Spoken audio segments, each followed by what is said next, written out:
আসসালামু আলাইকুম।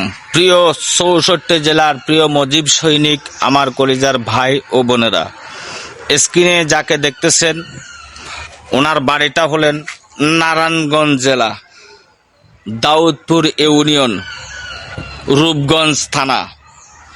সাবেক আওয়ামী লীগের যুবলীগ একজন কর্মী ইসমাইল হোসেন প্রধান।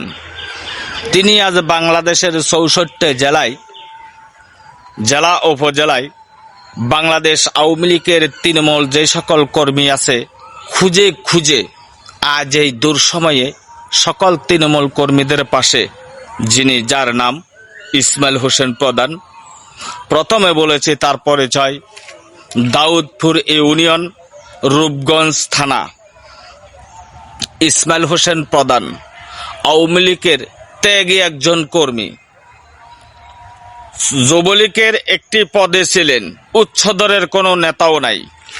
তিনি আজ বাংলাদেশের ৬৪টি জেলায় তৃণমূল পর্যায়ের যে সকল কর্মীগুলো আছে প্রত্যেকটি কর্মীর খোঁজখবর নিচ্ছেন। সিলেট ভাই লাখো কোটি সালাম জানাই এই দুঃসময়ে তৃণমূল কর্মীদের পাশে থাকার জন্য। আসসালামু আলাইকুম। জয় বাংলা, জয় বঙ্গবন্ধু। এগিয়ে যাও ইসমাইল হোসেন প্রধান ভাই।